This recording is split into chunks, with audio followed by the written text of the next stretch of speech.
points are hearing continuations on the recommendations for Larned, Osawatomie, Parsons, and K&I, and then we'll move into a budget hearing for Kansas Department for Children and Families. So with that, and I will back up just a little bit. We heard a lot of testimony yesterday on the 4 hospitals. We went late into the afternoon. Might be a challenge. I will freely admit, a challenge to synthesize all of the information that we heard yesterday. So I'm not necessarily going to, just for the sake of rush through this recommendation process on these hospitals, because I do want committee thought involvement on a way ahead for a recommendation for each of those 4 hospitals, if that makes sense. So, but I'll start that out. Just any kind of open thoughts or comments. Representative Carpenter.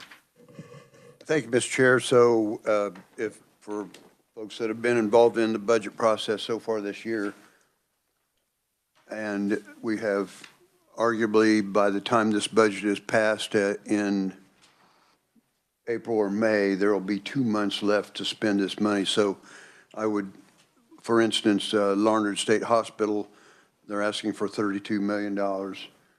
So my question to the agency is, how have you paid that bill?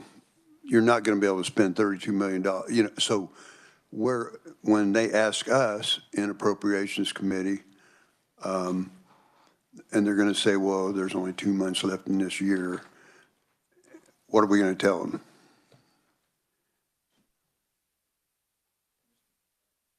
Mr. Bruner. Scott Bruner, Deputy Secretary. Thanks for the question. So this isn't our first year where we've come in and asked for a supplemental in the current fiscal year to pay for contract staffing. So I'll tell you exactly what we did last year. We took every dollar that was reappropriated into Larned State Hospital from the prior fiscal year, and that went to pay for contract staffing. We have a high vacancy rate, which we talked about yesterday, and we're budgeted for salaries and wages for our staff at a higher level. Some of that's captured in the budget process through something called shrinkage, money that you're not going to spend on salaries, but ours is much higher. Our effective shrinkage rate is much higher than that budgeted amount. All of that goes into contract staffing. We talked a little bit about different revenue sources. Larned can generate Medicaid revenue through billing and through insurance. Any of that's over what we anticipated or budget goes into contract staffing. And then any other Medicaid billing that is higher than expected on any of the other campuses that isn't already in the budget went to that contract staffing number. That got us last year to about March. And then we pushed payments, delayed payments until the appropriation came through, and we have in our accounting system a process called journal vouchering, where we can go back and apply revenue in the future to an expense in the past. So we scrape and pull things together and to try to make it work to get us to when that appropriation is available. But that's how we do it, Representative Carpenter. We find every other available dollar on any campus, and we apply it to that, primarily at Larned, to that shortfall, so we can keep the bed count open and keep providing services. And then, fortunately, as the governor's recommended and the legislature's approved that money in the past, we know it's coming, so we know to keep doing things the way we've done it, keep pulling out all of those other places where there's an extra dollar. KDADS has contributed to that in years past as well. And then we true it all up before the end of the fiscal year. Thank you for that. Okay, thank you, Mr. Bruner. Okay, so let's kind of keep that in the back of your head. So as we did this for mortuary arts and the board of pharmacy, et cetera, we have, if we look at the information we received yesterday, and I go to page 2, and let me ask the revisor staff, so do we have any other budgetary information other than what we looked at yesterday? So the budget summaries, similar to what I used this morning. So what I'm looking for is what we reviewed yesterday. The Legislative Budget Council recommended deleting the $695,000 in SGF for state operations in FY25, and they also deleted the 827,628 SGF in reappropriations. This is the working document that we have at this point, is that correct? Or am I missing anything? Mr. Chair, that's correct. This is the information that we have to distribute. Okay, thanks. That's helpful. Yeah, we're going to start with Larned. So if I go back to the first page, if you go back and look at the agency's budget for FY25, actual was $113,000 for 24. I'm going to back up even further. FY24 was $113 million. The agency's budget for FY25 was $128. The Legislative Budget Committee, that's where the difference is. I think it's $32 million. Is the $91,735,000. That's kind of our starting point for a recommendation. So with that, when you turn to page 2, that's where the LBC had deleted $695,000 in reappropriations for state operations, and then the second line item was to delete $828,000 roughly in the sexual predator treatment program. So that's our starting point for recommendations. So as I look to the committee, do I have any committee recommendations, or at this point for the committee, do I have any additional discussion or thoughts on the way ahead? I mean, ultimately what I'll have to do is present our committee recommendation for FY25 and FY26 one day next week. I don't remember what day it is, but I think it's Tuesday or Wednesday of next week for the hospital. So that's what we're looking to get, is that recommendation. So with that, I entertain any discussion from the committee. Representative King. A question I would have for the agency is, if you were fully funded with, if you were full FTEs and those positions were funded appropriately, what would be the difference in the ask? And if we recommended a budget with that, knowing that you're not going to be able to achieve that potentially, but that would be a starting point for us. So just Deputy Bruner, you might comment on that. Thank you, Mr. Chair.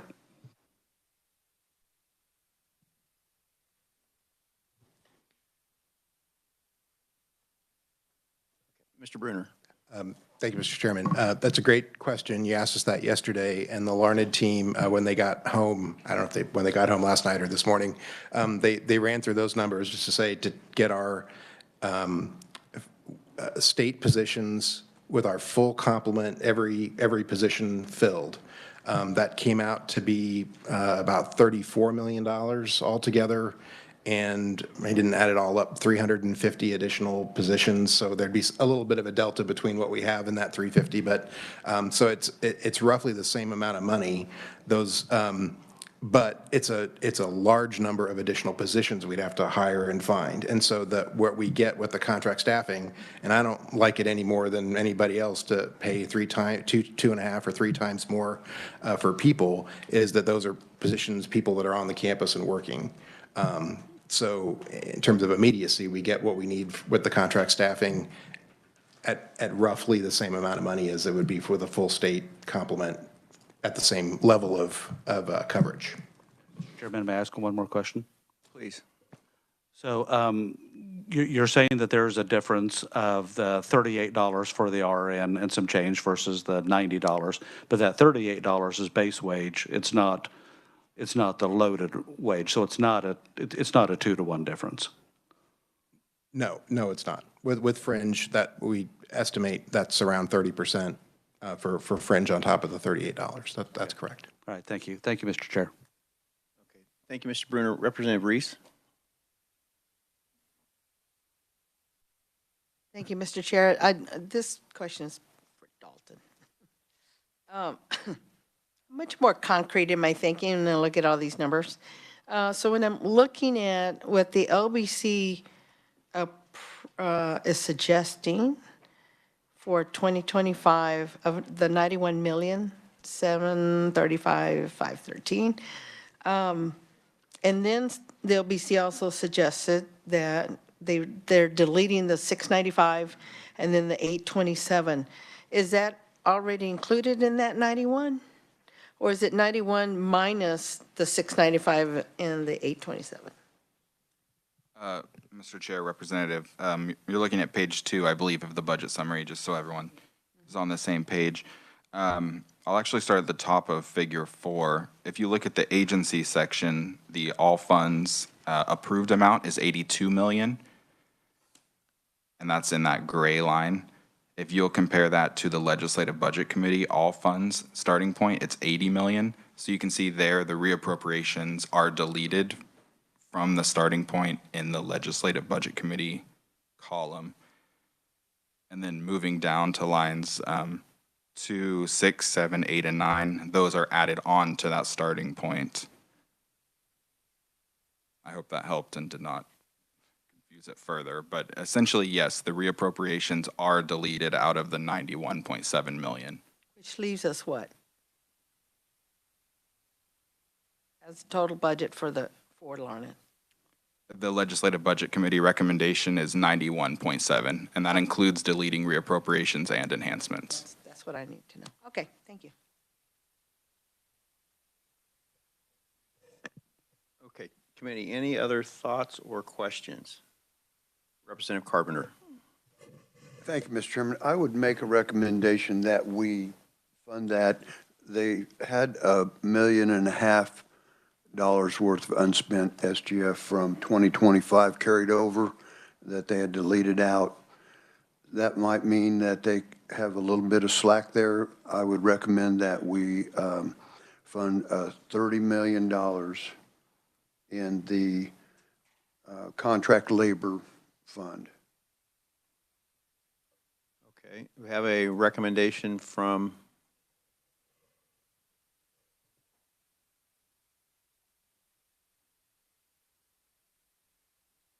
I believe, and I see some fingers go, yeah. So I think what Representative Carpenter has just done is taken the difference, that 32 million that we were taking out, and just reducing it by the $1.5 million, which is those items captured in the SGF reappropriations, correct?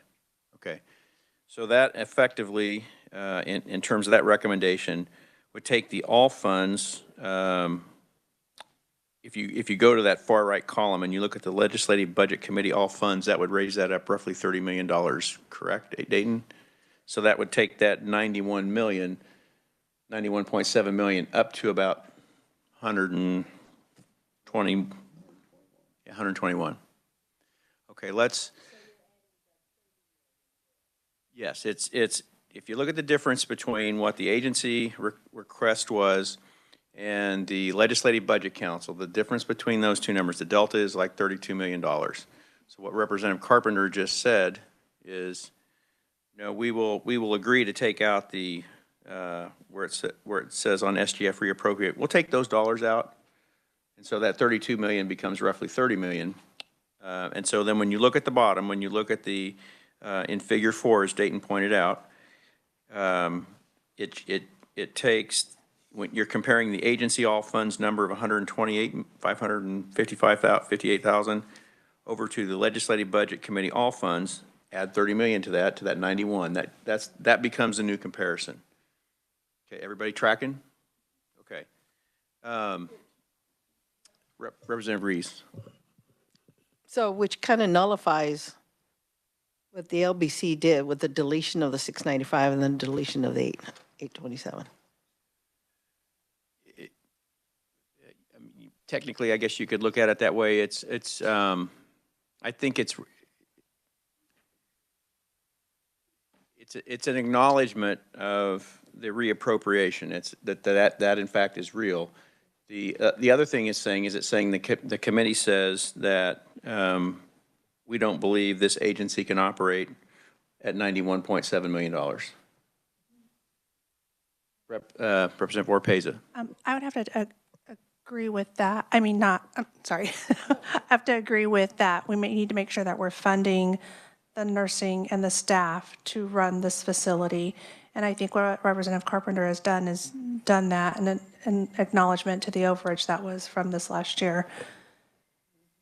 Is that not correct? I think in spirit, that's. Okay, thank you. You're on track. Representative Ballard.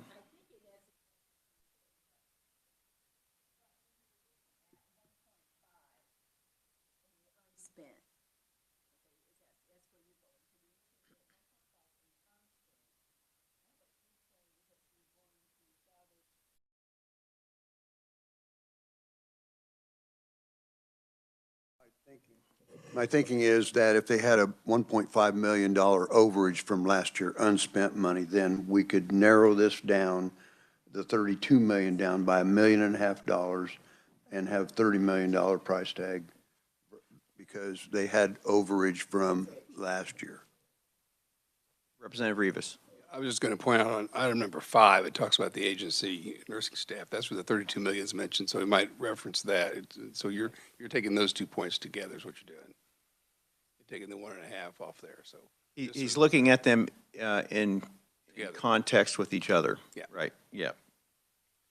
Okay, committee, any other? Don't have a second yet. Second that. Well, we have the whole committee ready to second this one. I don't know. We do rock, paper, scissors? Yeah, I'm not sure whose hand went up first. Did you happen to see who's? I'll second. Representative Orpez is seconds. Okay, we have a motion and a second. Any further discussion? Okay, so the chair is going to opine a little bit here. And I think just for education purposes, so today was my first time having to get, this morning, some budgets through appropriations, and it was two of the smaller, we call them the benign ones, Board of Mortuary Arts and Pharmacy this morning. So the same thing's going to happen with these hospitals next week. So there is a substantial difference between what the LBC has recommended and what this committee has recommended. That's fine. So I just want everybody to recognize the fact that when I build that case, I'm looking for help from this committee to present that to appropriations, because this will be one that I'm sure will generate some discussion, as you can imagine. $30 million is not an insignificant amount of money, and go from there. So before we move on to the next one, any other thoughts? Because and I would look at my revisers, staff, and everybody else. Have I done everything officially from the motion second? Okay. Any other thoughts or discussion before we move on?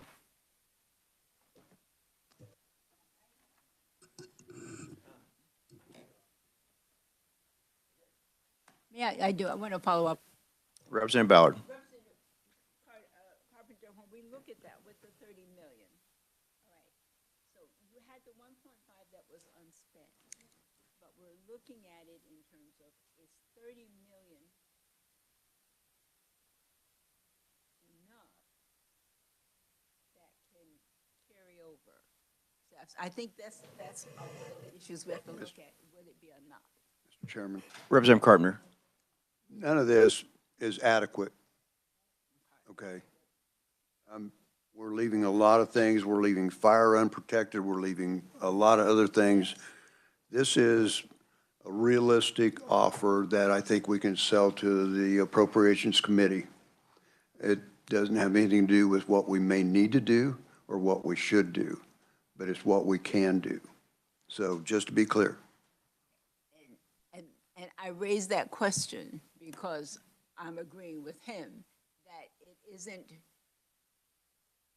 perhaps fulfilling the need, but it's taking a portion of it which was reappropriated in order to do that. And then we'll have to worry later on in terms of, can we justify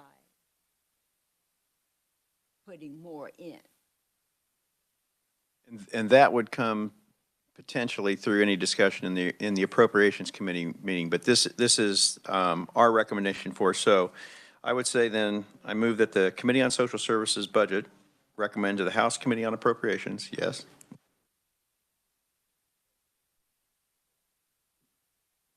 Getting ahead of myself. All right, committee, we have a motion, we have a second. All those in favor, say aye. Aye. Any opposed? Okay, so I'm going to move on a second. I move that the Committee on Social Services Budget recommend to the House Committee on Appropriations to adopt the appropriations for the Larned State Hospital for FY25 and FY26 as amended. I will second that, but I raised the question, it may not be adequate.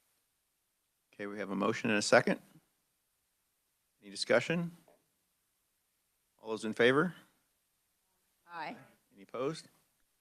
Okay, let's move on to, which one's next? Osawatomie. Give me a moment to find the paperwork, please.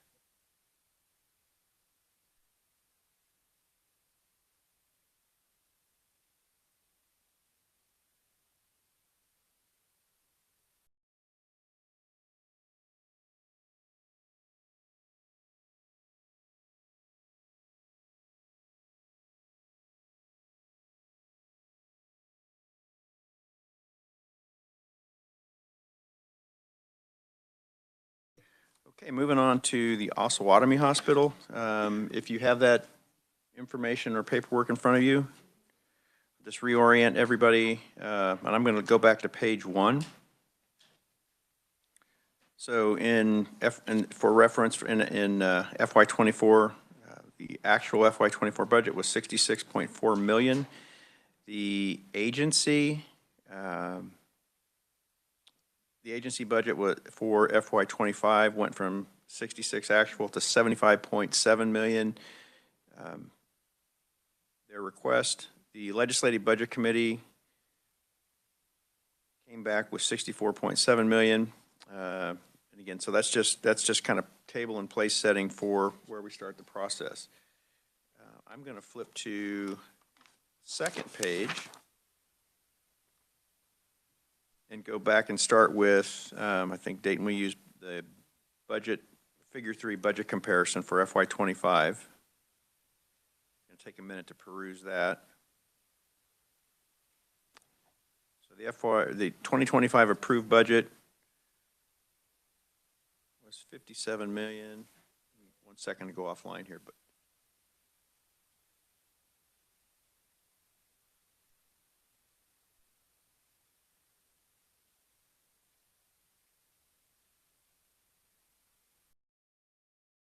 All right, let's move down to figure 4. It's easier for me to understand that way. Okay, so all funds was $75.7 million with the 530.7 equivalent head count. The Legislative Budget Committee came back in with a figure that's closer to the FY24 actual at $64.77 million as the budget recommendation. The agency didn't have any funds to reappropriate, so we don't have that discussion like in Larned. Okay, let's start there for any discussion or possible recommendations.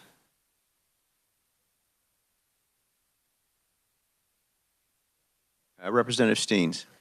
Thank you, Mr. Chair. Yeah, I just had a question, just so I understand, for clarification. Does this also include, or do we kind of negotiate that if they need those adjustments for the bonuses, the retention and things like that? Because I see it says 2024. So does that kind of go back into 2025 that we have to put that in?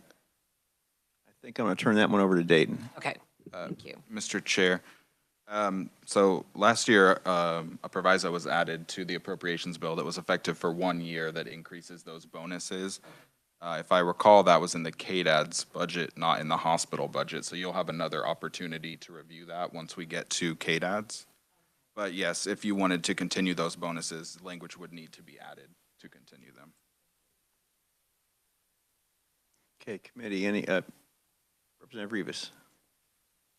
Yeah, I'm okay with the Legislative Budget Committee's recommendations, except for the area where it's the agency wanted to add $11 million to budget shortfall for contract employees, and they're going to have some money to pay those contract employees. So maybe we could do a smaller amount. Maybe could someone address that?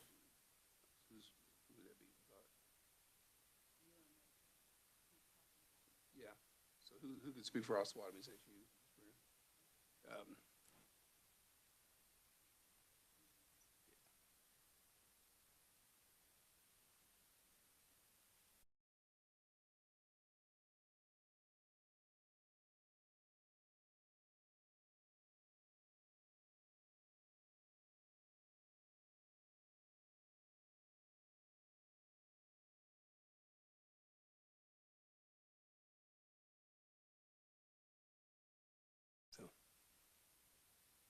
Sorry for the sidebar. Representative Rivas, can you repeat the So, question or comment? Could I ask Mr. Bruner to come up for a question? Sure. Mr. Bruner? Yeah, could you address that with the 11 million? Is there another number we can find below 11 million to help pay those costs for the contracted workers? Representative, thank you for letting me defer to the chair to call me up, but thank you for the question. There's a lot of numbers between 11 and something else. The governor's recommendation, and that's what I'm employed to advocate for, was to add the full $11 million based on our request. If the legislature would like to appropriate a different number, that's certainly your prerogative. My job's to advocate for what the governor recommended. I want to advocate for the patients. Understood. Representative Ballard. Thank you, Mr. Bruner. Thank you, Mr. Chairman. I want to follow up on that, though. So you're saying that the 11 million was actually the governor's recommendation? It was based on what we requested in our budget submission. Yes. I think what we heard yesterday was Osawatomie really relies on the contract nursing, and that if you remember her conversation about morale was better, they did not have to make mandatory people, make them work those additional hours. They were able to be a lot more relaxed on that. There's perhaps another figure we can say, but yes, they could use 5 million or whatever. I'm going to propose that we not delete the 11 million because we know there's a shortfall in contract nursing staff. We know that already. And if they don't have the people to work the shifts, then they're in federal violation. So therefore, I think we can build a case for why the 11 million is needed based on the patients that we have and the responsibilities that we have. So I would make that motion at least to be considered. So that's a recommendation. 2025. Okay, so Representative Ballard has, I'm sorry, Representative Wilcott. Thank you, Chair. I just have a quick question. In looking at the budget summary on page 1, it looks like from the actual spent in 24 to the actual request for 25, it looks to be about an $8 million difference between, if I look at the salaries and wages and the contractual services, there looks to be roughly about an $8 million increase request there, plus an additional 11 million request. Am I missing that? That question could go to Dayton or Amanda, or if we need Mr. Bruner. Mr. Chair, you're looking at page 2, figure 4, is that correct?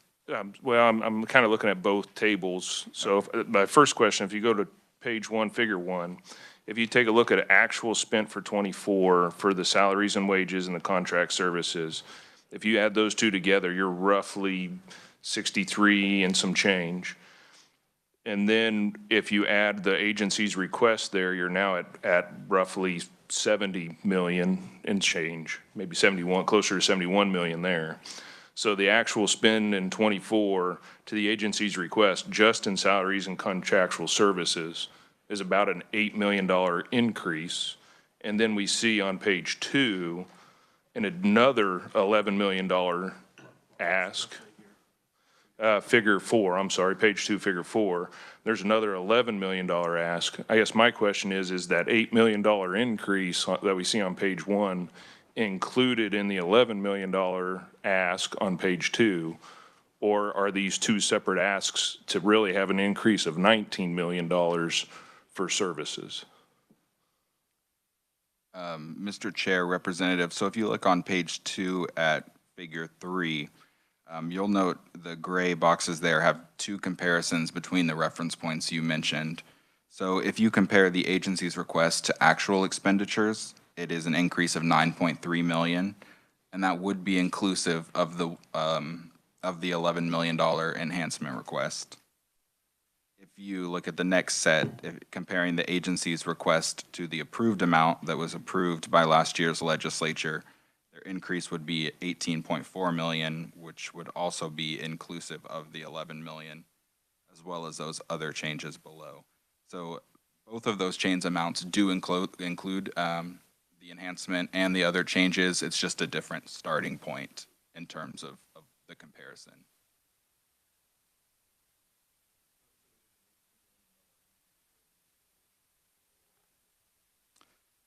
Mr. Chair, Representative, compared to the actual expenditures, it's only a $9.4 million increase. It is an increase of 18.4 million over the approved last year. And I maybe for some helpful context, last year the 11 million was not approved for fiscal year 2025. It was only approved for fiscal year 2024. So that just something to consider when you're looking at those changes from the approved amount. Is that helpful, Representative Wolcott?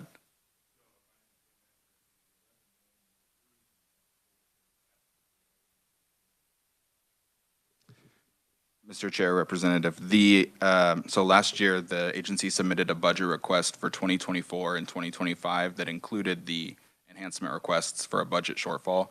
That was only approved for 2024. So this 2025 approved amount does not include the shortfall funding, which is why they're requesting it in the table.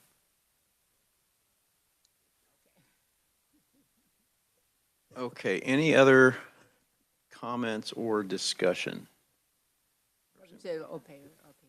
Representative Oropeza. I have a point of discussion, and I can make the motion if the committee feels that is also warranted. In regards to I know we're talking about the agency and the staffing of the nurses and making sure that everybody is safe while they're at these state hospitals. But in addition to that, we always have to make sure that we're worrying about our healthcare providers. And I believe adding the $253,000 plus to get those additional psychologists to help in management and making sure the intake is more concise and quicker, as we heard yesterday, would also be a good idea, especially given the high rate of burnout from our healthcare providers that we have seen post-pandemic. I didn't know if anybody had any thoughts on that. Committee, any thoughts or discussion on that? Representative Ballard. What would you be proposing? I agree that they're totally different things and they're needed. But in terms of what did you have in mind? I would make a motion to ask for the psychologist, the 253,723 to be added as well. But if it needs to be two separate, I can do that as well. Before we get ahead of that, we're still back on Representative Ballard's motion. And can you restate that motion, or can I have the revisers read it back? In essence, I'm saying that I would make a motion that we add back the 11 million in SGF to fund the budget shortfall for contract agency nursing for FY 2025. Okay, that's the motion. Do we have a second? Second by Representative Oropeza. Any discussion on the motion? Okay, and so just for context, I want to understand what that motion will do. comparatively to what the LBC approved, even if it's rough math. Dayton. Mr. Chair, that would increase the budget to the agency's request. So it would increase it from 64.772 to 75.772. That was the only enhancement request in 2025, and that was the only change by the LBC in that year. Okay, thank you, Dayton. So as I ponder that, and for consideration of the committee, so what this motion would actually do is raise, and so what I'm getting to here, I think, is our thoughts. That's going to raise the budget to almost $10 million above the 2024 actual. Any thoughts, concerns, or when we look at budgets? I mean, that's a sizable increase over actual spending. So, any thoughts or considerations on that? Chair? Yeah. Representative King. I would be against that at this point. I think we're going to find some middle ground there because I think it's going to get shot down. I mean, I think we need to find someplace, maybe it's 7 million, maybe it's 8 million. I think we need an increase there. I think 11 is just a big reach. Thank you, Representative King. Any others?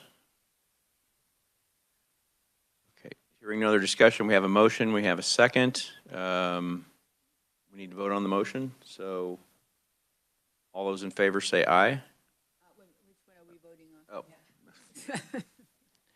Good point. We are voting in favor of the motion to add back that $11 million. So we had some discussion about is that the right amount, but so all those in favor say aye. Aye.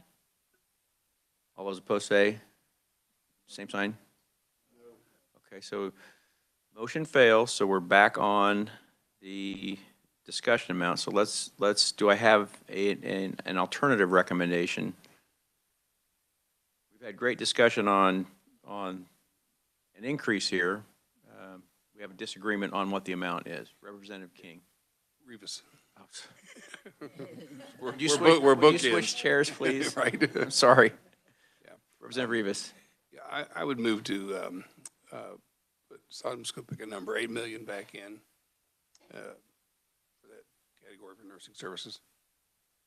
Second that. I have a recommendation for 8 million by Representative Rivas, not King. Seconded by Representative Ballard. Any discussion?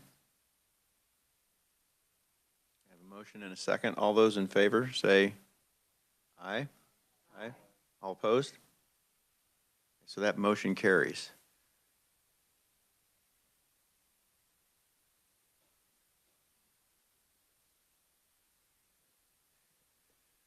Okay, committee, are there any other motions? Representative Oropeza. But wait, there's more. Representative Oropeza. Motion, and I would make a motion to ensure that we fund 2 more psychologists for Osawatomie, to ensure that we're, as a state, looking at our healthcare providers and not only showing them how much we appreciate them with bonuses, but in addition to that, appreciate them with adding help to help care for these very particular group of community members in the state of Kansas. And so that would be my motion, would be for the 253,723 to help out our state hospital. Okay, we have a motion by Representative Oropeza to add 2 psychologists at the amount that she just specified. I would second that. Okay, seconded by Representative Steens. What was that dollar amount again? 253,723. 723. So, and just for and so we have a second by Representative Steens. So just for edification purposes, the work that we're taking that will be prepared for the appropriations committees will have our budget committee's recommendations with these 2 amendments on there. So just so you know, that's the way the process works. Okay, I have a motion and a second. All those in favor say, unless we've already done that. All those, okay, on discussion. Representative Reese. Here's another good reason for it. There's such a backlog on doing the competency evaluations, and that's where these psychologists will come in handy. Okay. 'Cause- And everybody, practically everybody in the state knows that there's a backlog. Okay. And Representative Steens? I would just add too, I mean, we heard from a lot of our, the superintendents from the hospitals yesterday, and just, you know, I mean, it's a reality. The healthcare industry, I mean, people, there's just high burnout rates, and, you know, we've got to find a way to keep people in our state, right? And so that's very important. I mean, we already have a nursing shortage. We see where the state hospitals are. It's very difficult to staff these people, move them there. So, you know, I'm in agreement. I think we have to do something, and monetary is a lot of those ways that we have to kind of look at. Okay. Committee, any other discussion? Okay, we had Representative King. Yeah, I'm going to be voting against it just because, I just don't want to pigeonhole the agency. So, I mean, we did increase it 6 million, and so that gives them some flexibility also. And so I'm just going to be voting against it for that reason.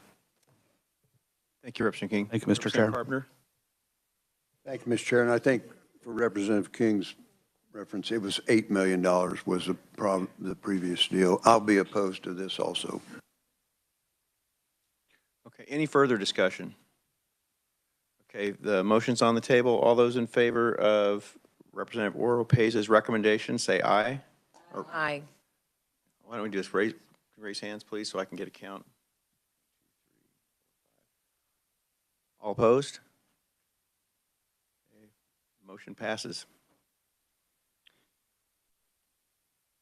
Okay, our Representative Carpenter.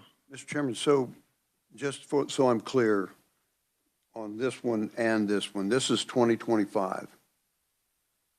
Correct. Okay, and so I want to back up to Larned for just a minute, just so that I'm clear on this, because the motion that I made was for 2025, correct? Please. Yeah, Dayton, please restate the motions. Stepping back to Larned, the motion to add $30 million in contract staff in fiscal year 2025, that was the only modification to the Larned budget. For Osawatomie, the motion was to add $8 million for fiscal year 2025 only, was my understanding, similar to Larned. And then the 253,000 enhancement that Representative Oropeza was referencing was a 2026 item requested by the agency. So my understanding was that was for fiscal year 2026. And Mine too. And so, Mr. Chairman, we did not add any money to the 2026 budget of Larned. That's correct. We deleted the 32 million. Okay. And so now we're on 2026 of Osawatomie. Correct.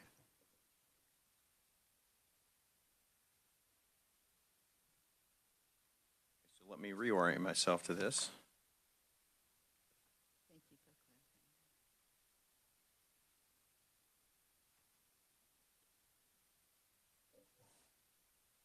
Okay, so Osawatomie is page 5.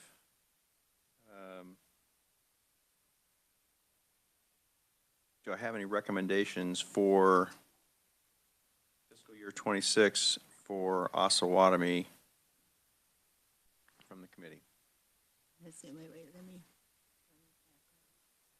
Yeah, I would move to do the same amount for the 26, the 8 million. Okay, so we have a recommendation from Representative Rivas to essentially duplicate 25 and 26.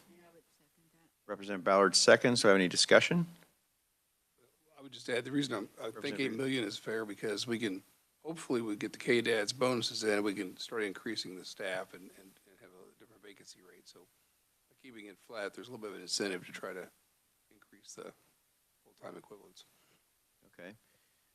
Any further discussion? Okay, so we have a motion, we have a recommendation and a second from Representative Ballard. All those in favor, say aye. Aye. All opposed? Recommendation passes. All right, so with that, We have both FY '25 and '26. So now, I move that the Committee on Social Services Budget recommend to the House Committee on Appropriations to adopt the appropriations for the Osawatomie Hospital for FY '25 and FY '26 as amended. Do I have a second? Second. Second, Representative Orpeza. Okay, I have a motion and a second. All those in favor say aye. Aye. All opposed? All right, done. Okay, now let's move on.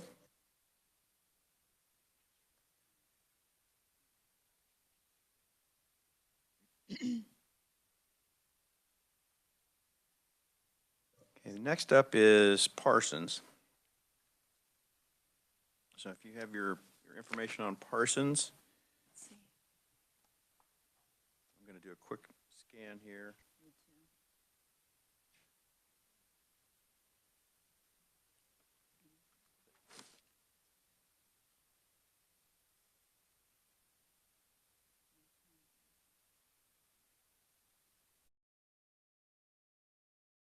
This one doesn't have some of the nuances that we've been looking at in the last two, thank God. So if you look at Figure 4 on page 2, if you look at the agency budget for '25 for all funds, it is $40.984 million. And if you look at the Legislative Budget Committee, 40.984, it's the same amount of money. There's slight differences in the FTEs. There is some discussion on SGF reappropriation. There was no supplemental request. This one appears fairly straightforward. I'd entertain a recommendation for FY '25. May I? Representative Ballard. This one, Mr. Chairman, if you remember, we discussed those 18 positions, and I tried to look them up last night, and I still don't know what 18 positions we're talking about. But as long as it's there, the Appropriations Committee will ask us about the 18. Now, I heard them yesterday say we didn't have any money attached to them, but the positions were there. So maybe we're okay because money is not there, but they're wanting to know then, why do we have 18 vacancy positions? And I'm not sure we could explain that when we don't know what the 18 positions. I think on this one, just judging by the Appropriations Committee the last few days, when I look at budget, or pardon me, Figure 4 for FY '25, where it shows going from 523 to 505 FTEs, that's something that's not going to be challenged. And I think with just my observation from the last 2 or 3 meetings, when the budget amounts are roughly the same, Yes, then. it's and if you look at the LBC had said no changes, they deleted those FTE positions. I think this one would be pretty safe if someone wanted to make a recommendation to adopt the same one. Chair, I would move to accept the LBC recommendation for the Parsons State Hospital budget.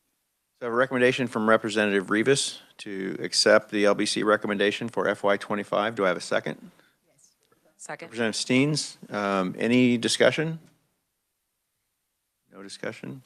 So all those in favor say aye? Aye. All those opposed?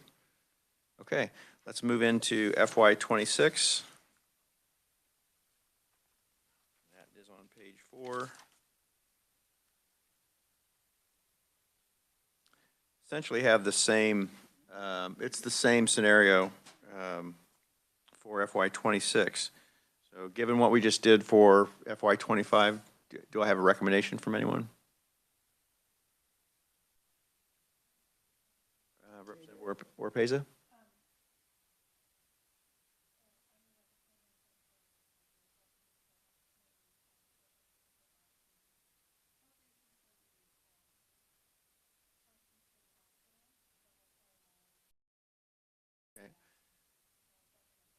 Sorry, as recommended. We have a recommendation from Representative Orpeza, a second from Representative Ballard. Any discussion? Yes. Representative King? So, the recommendation, that would be the The Legislative Budget Council recommendation, correct? That's correct. Okay, thank you. Okay, so any further discussion, questions? Okay, we have a motion, we have a recommendation and a second. All those in favor, say aye. Any opposed? Okay, recommendation passes. So I move that the Committee on Social Services budget recommend to the House Committee on Appropriations to adopt the appropriations for the Parsons State Hospital for FY '25 and FY '26. It was not amended, so. Second? I have a second from Representative Oropeza. All those in favor, say aye. Aye. Any opposed? Motion passes. Okay, we have one more. Give me a second to get oriented to this one.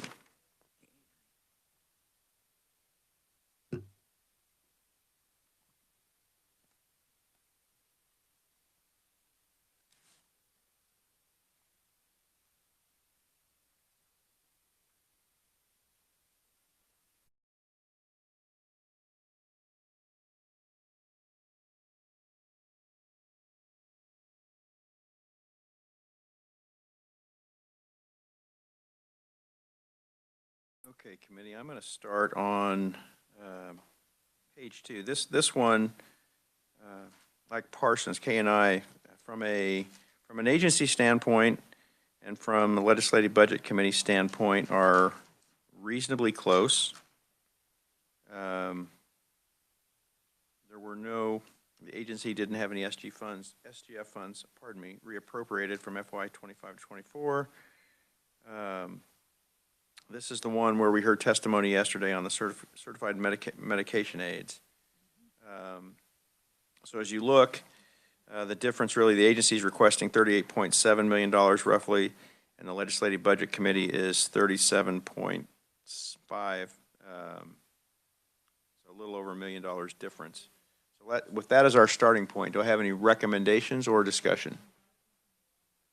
Representative King. I have a recommendation that we accept the fiscal year 2025 Legislative Budget Committee recommendations. So I have a recommendation from Representative King. Do I have a second from Representative Carpenter? Any discussion? Okay, I have a recommendation and a second. All those in favor of accepting the recommendation, all those in favor say aye. All opposed? Recommendation passes. Okay, let's move on to FY '26, page 5.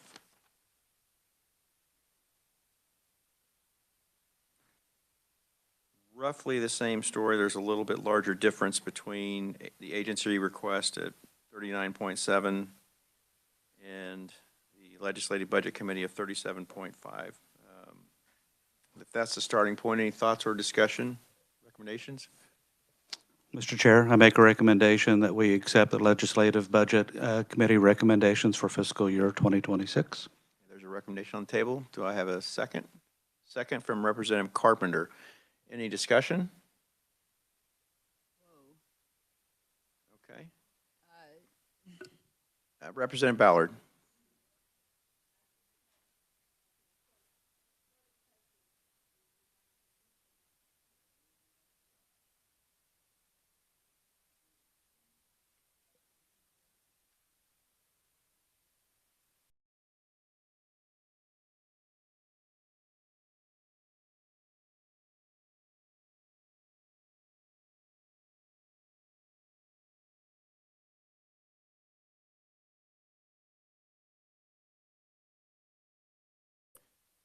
Committee, any thoughts or discussion on Representative Ballard's comments?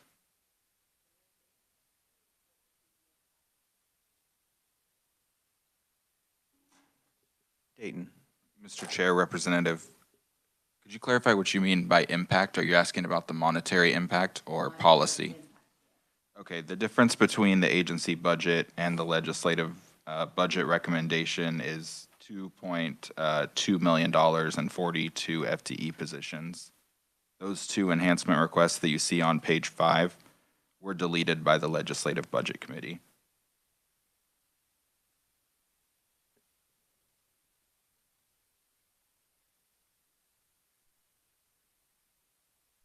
so I have a recommendation and a second. So vote on the recommendation. So this is a recommendation to approve the FY26 LBC recommended budget. All those in favor say aye. All opposed?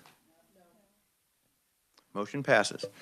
Okay, so with that said, I recommend that the Committee on Social Services budget recommend to the House Committee on Appropriations to adopt the appropriations for the KNI Hospital for FY25 and FY26. I think that's it. I need a second. I'm sorry. I need a second. Okay. A second from, oh, I had a second first, I think, from Representative Oropeza. All those in favor, say aye. Aye. Opposed? All right, now we're done. All right, committee, thank you for that. I know this part hasn't been easy, and I will just kind of opine a little bit more. And again, our recommendations will go to appropriations next week. I think I'm scheduled, I don't know for all of these, but at least some of them. That's been pretty lively discussion in there. So Representative Ballard can attest to that. So that's a story for another day. Okay, let's move into the second half of our agenda today. We've got budget hearings on Department of Children and Families. And I think, Amanda, you're up first.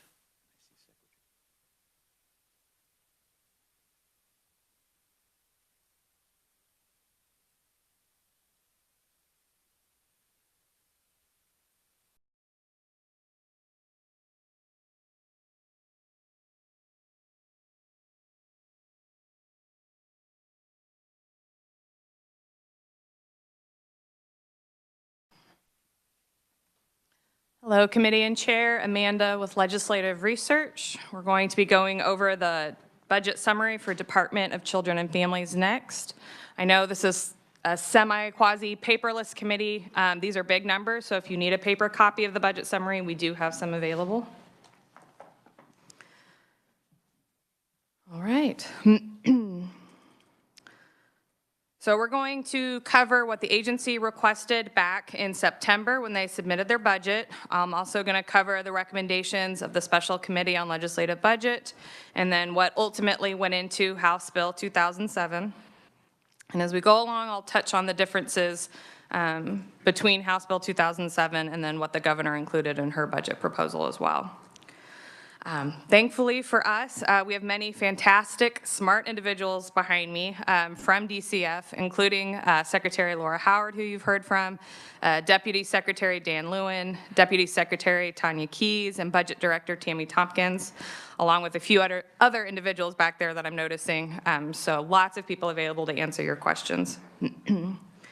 So in front of you, you have the budget summary document for DCF. It shows the actuals for fiscal year 2024, the agency's revised request for fiscal year 25 in the second column of numbers on that front page. And then you'll also see the LBC recommendation for 25. You'll see the agency request for 26, and then the LBC's recommendation for 26 as well. That's all on that front table. And at the bottom of that table, you're going to see some percent changes. That SGF increase you see, it's about 20% on the agency request for 25 over actuals for 2024. That's because of what this body appropriated in 2025 last session. So for example, just to kind of think through some of the things that are included in that 2025 number. So last session, $1 million state general fund went to fund grants for families with adopted children who are at risk for removal. The body increased the base funding for the 10 centers for independent living across the state. And the body added 1.1 million SGF to continue supporting the family resource centers across the state. This body expanded Foster Adopt Connect into Wichita. This body appropriated funding, about $250,000 for Keys for Networking to provide iGrad. However, this is one of the items that the governor did veto the language specifying that the money needed to go specifically to Keys for Networking. Last session, we also added funding for the new family finding system. There was money added to support the sole family legal permanency option. There was funding for the statewide salary adjustment that went through. There was also some additional one-time funding for DECA to provide some additional services. There was also some funding, about $1.8 million, that was to go to a charitable organization to provide toiletry kits to public schools. There was some funding that went to Can Coach for 25, and then there was also some funding that went to Youth Corps Ministries to provide a core community program to reduce poverty. And so all of that money that I just described goes into what you see in that second column for Agency 2025. That's their revised estimate. And so when you see that 20% increase over actuals for 2024, that's what contributes to that. Lastly, at the bottom of the page is a bulleted list showing their 8 budgetary programs and the percentage of the total SGF expenditures for 26 that goes toward that particular program. Most of these I'm sure you heard of when Secretary Howard gave her presentation, so I won't spend a lot of time there. If we want to go ahead and flip to page 2, we're going to see the current year analysis. The second table shows that the agency's revised request is about $1.1 billion, including $494 million state general fund, which is a decrease of just under $7 million below the approved. And that number is going to change, but we'll start there. Figure 4 is where I like to spend most of my time and has the details for the current year. Here you can see that in addition to what was appropriated for 2025, as required by law, line 1 shows that $30.8 million of unspent funds in 24 was then reappropriated into 25. And on the right side of the table of that figure 4, you can see that the Legislative Budget Committee that met in December, all SGF reappropriations were to be reviewed by the chair and then lapsed in House Bill 2007. So in line 1 of that table, you're seeing those dashes. It's because it's not included in House Bill 2007. I will say, though, prior to that motion being made,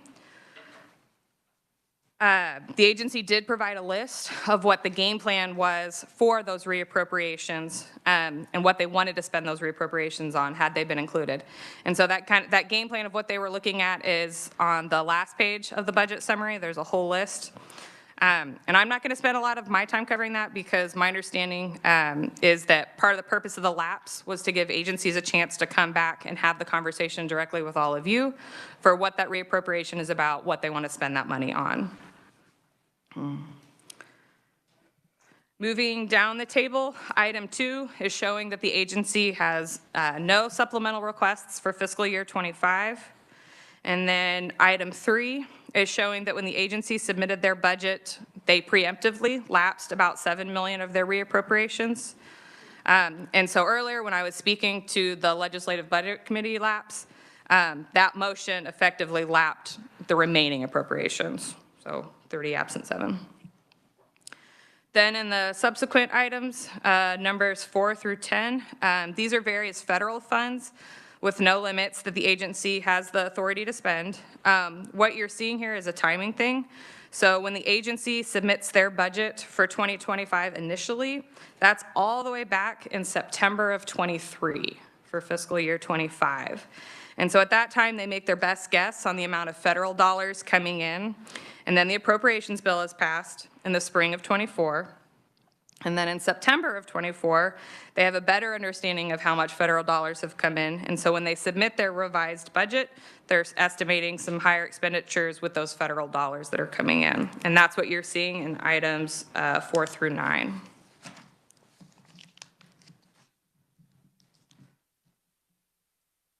And looking at the right side again, you can see that LBC concurred with all of those adjustments for the federal funds. The last item in the list is the fall human service caseload estimate. This is referring to the consensus process. So if you watched the joint committee last Thursday, you would have seen Megan Leopold from our office present this information. Human services caseloads refers to the meeting that occurs between Division of Budget, DCF, KDHE, KDADS, and legislative research to estimate the cost of what you might think of as entitlement programs. That process includes coming to an agreement for expenditures that the state is required to spend. And this includes, for DCF's case, it's going to include temporary assistance for needy families, so TANF. It's also going to include the foster care and reintegration contracts the state has with the case management providers. And then in other budgets, you're also going to see CanCare. And so on line 11, what you're seeing is that when the group met in the fall, after the agency had submitted their budget, everybody got together and came to a consensus that there was a reduction in federal funds that were going to be received for providing foster care, and so about $3 million state general fund was needed to cover that. And that number, just for perspective, is really relatively small. The entire estimate for foster care is closer to $343 million in the current year, and so our estimates were just adding about $3 million. So when this body is considering the current year, certainly the conversation is going to be around those reappropriations, which again, in that line 1 of the table, the agency's plans are on the back page of that budget summary document. And so they'll be coming up to discuss that. So Chair, I'm happy to stand for questions if there are any for 25, or I can move on to 26. Let's take a quick pause there. Amanda went through quite a little bit. So, I mean, if you orient yourself to figure 4, when she's talking about the line numbers, so for example, 3, 4, 5 through 11, if you look starting on page 3, you'll see where that SGF lapse, that is how you orient what she has on page 3 to that figure. So if you get a chance just to dissect that a little bit, any thoughts or questions? I might add a clarifying point, Chair, if that's all right. Please do. Sir, I just want to point out, so line 1 is the entirety of the reappropriation, so that's the $30.8 million. Lines 4 through 9, 4 through 10, are showing changes in federal fund expenditures. That is not about reappropriations, those dashes there. So what we're saying there, for example, in line item 4, we're saying that the agency is expecting to spend about $65 million more in federal funds to provide benefits for the summer EBT program. That doesn't have an SGF impact, so there is no SGF, and that's why that particular dash is there. Thank you for that, Amanda. Representative Wolcott. Thank you, Mr. Chair. Just real quick, if I'm reading this correctly, and I'm still learning, so please bear with me. The agency basically is requesting roughly $160 million more for 25 than the actual spend in 24. The budget committee is recommending roughly $135 million increase for 25 versus 24. And then basically the bulk of the difference is that 30 million that was not spent in 24 that is being asked to be pulled forward and spent in 25.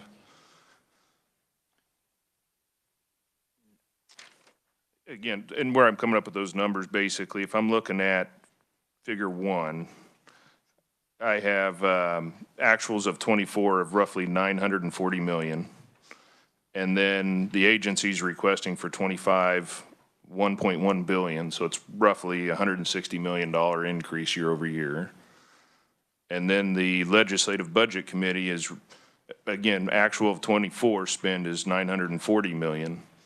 And the Budget Committee is suggesting or recommending just shy of 1.1 billion, which is about $135 million increase from actual spend to next year. Am I reading that correctly?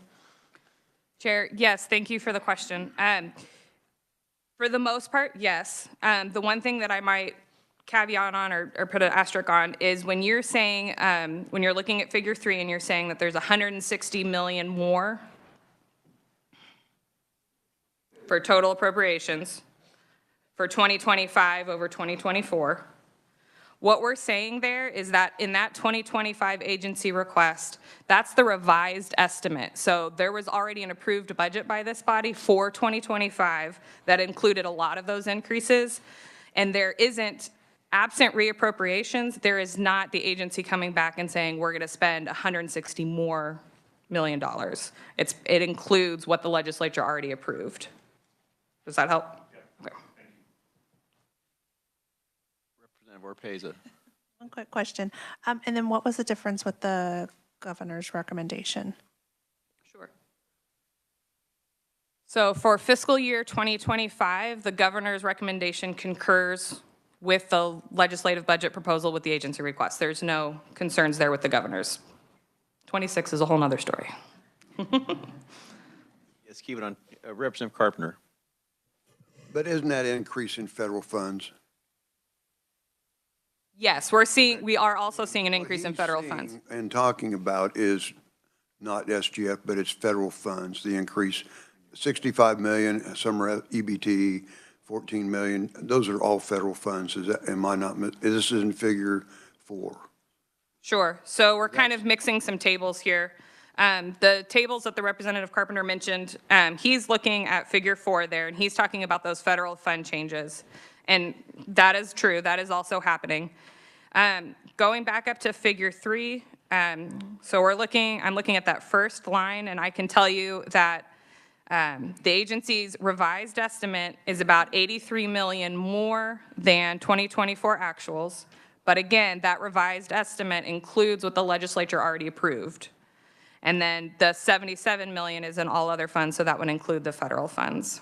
And so for a total, we're looking at 160 million more than 2024 actuals. But all of that is already approved funding, and the majority change between what was approved and what is the current estimate is federal funds, which is what Representative Carpenter was referring to. Representative Wolcott. Thank you, Mr. Chair. So that 83 million that you're referring to, is that shown anywhere? Is that broken out anywhere on this, in this report? That will not be broken up in this report. We do have an appropriations report that can show you everything that was approved last session, and that was what I was verbally going through. But in the budget summary document itself, we don't have that broken out. No. Yes, sir. Okay, any other questions for Amanda? Okay, Amanda, thank you. So we're going to move forward now, thank you, Chair, to fiscal year 26.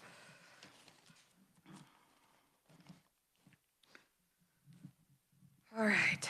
Again, figure 7 is going to be the main table that I focus on. You can see the top line is showing what the body appropriated for fiscal year 2025, because that was the starting point for this document as requested. And then items 1 through 12 on the list are various enhancement requests that the agency provided back in September when they submitted their revised budget, or when they submitted their budget. I'm going to go through all of those items. All of this is explained. Item 1 on that list, the agency is requesting funding for the summer EBT program. This is the program that's looking to replace a pandemic era program where families were provided an EBT card when schools and child care facilities were closed during COVID. And there's this push to kind of provide that during the summer as well. And so the funding requesting here is for the state to fund just the administrative costs for this, while federal funding is what's used and paid out in benefits. In the past, the agencies used reappropriated dollars to fund this. And so here they're asking for the state commitment to fund the administrative cost for that program. Item 2 on the list covers a contract increase for DCF's call center contract with Amazon Connect. For fiscal year 25, the agency was using reappropriated dollars to cover that contract increase, but here they're looking for an SGF appropriation. The agency indicated that prior to COVID, they used a different system that had its limitations, but with Amazon Connect, they can provide a more timely, efficient service to clients. Item 3 on the list is the agency requesting funding to begin a nurse co-responder partnership where Child Protective Services would respond with a nurse in addition to a social worker when the home has a child under the age of 1. The agency recognizes that their child protection specialists and investigators may not have the expertise needed to accurately assess the needs of the infant when responding to a family in need of assessment. So for this, the agency would issue an RFP to contract with 12 public health nurses across the state to provide that service. Item 4 is the agency requesting funding to cover increased costs from administrative operating costs. This increase is covered with reappropriations in fiscal year 2025, or was. Item 5 in this list, the agency is requesting funding to purchase 800 software licenses for a client management software. This is the same software used by KDHE to manage their Medicaid population. DCF indicates they'll have used reappropriated dollars to kind of develop this system, and integrate it into their KEYS eligibility system. And now they would like funding for the licenses to allow the staff to use it. Item 6 in this list is a request for state general fund for the ongoing maintenance of the automated system that's used to order and distribute food products. The agency has used about $1 million reappropriated dollars to build an automation system that takes them away from trading spreadsheets back and forth, and now they're requesting about $200,000 for ongoing maintenance of that system. Item 7, the agency is requesting funds on behalf of Care Portal to support additional personnel and technology costs. This is the platform that connects churches across the state to all of the families that DCF assists. This enhancement would support a new management roles and a church ambassador for Ellis and Barton counties. Item 8, the agency is requesting a state match for federal funds to support the SNAP employment and training program. In our state, this program is supported by 2 federal grants. One of the federal grants that was 100% federal dollars is decreasing, so the agency is wanting to boost the state match for the other federal grant that supports the program. So $150,000 of Kansas State General Fund would bring in about $150,000 federal dollars. Item 9, the agency is requesting $521,000 State General Fund to support the growth of the state's family resource centers. Item 10, the agency was looking for funding to meet some of the immediate needs of families who don't qualify or haven't applied for some of the other assistance programs. Concrete goods, I want a Sheridan's concrete every time I see it, or an Andy's concrete, if you like those, they're good. Every time I see it, I think that. But yeah, my understanding is that this is an ask coming from on-the-ground providers who are working with families who, you know, when they see a family or person who's clearly in need of assistance with food or childcare, rent, diapers, whatever it may be, but maybe isn't interested in working with the government, getting government money through a formal DCF program, this would allow them to just give those goods out right away. And then item 11, the agency is requesting funding on behalf of Kansas Strong. This is not the oil and gas version, but rather this is the partnership with KU that also included DCF, included the Judicial Administration, Kansas Supreme Court Task Force on Permanency Planning, the case management providers. And initially funding was provided as a 5-year agreement between KU and the U.S. Department on Health and Human Services to implement several permanency strategies. One you might be familiar with from last session would be CanCoach. But this particular enhancement is to support the continuation of the parent-youth facilitation strategy. And this piece of Kansas Strong was working to use mediators to help with conflict management between youth 14 and older and their parents. The last enhancement request is item 12, and this is similar to the request presented last session. This is for funding in 2 positions at the Kansas Commission Deaf of Hard of Hearing. One person would be here to help all state agencies better access qualified interpreters. The other position would specifically focus on the court's capacity to access adequate communication services.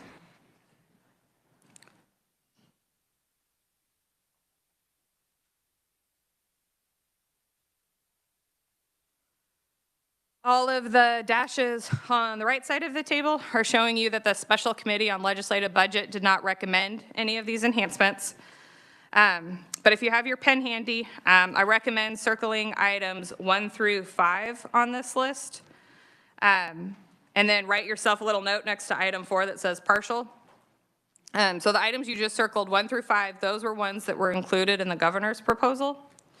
And then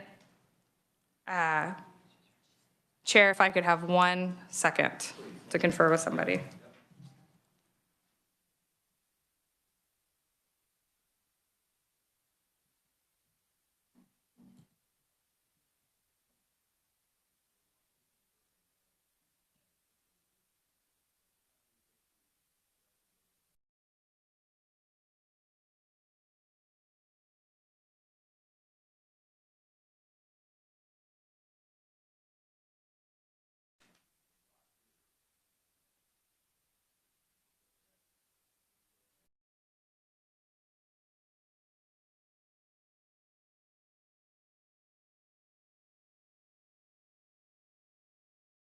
All righty. Are you You ready, Amanda? Yes, thank you, sir. Continue. All righty, so that was items 1 through 12, my goodness. I do have a document here. So we were talking to Representative Orpeza about what was included in the governor's proposal and what's not. So if the chair would be all right with that, I'd like to pass it out. This does show the differences between the governor's proposal and the LBC proposal. And so this document, when you see it.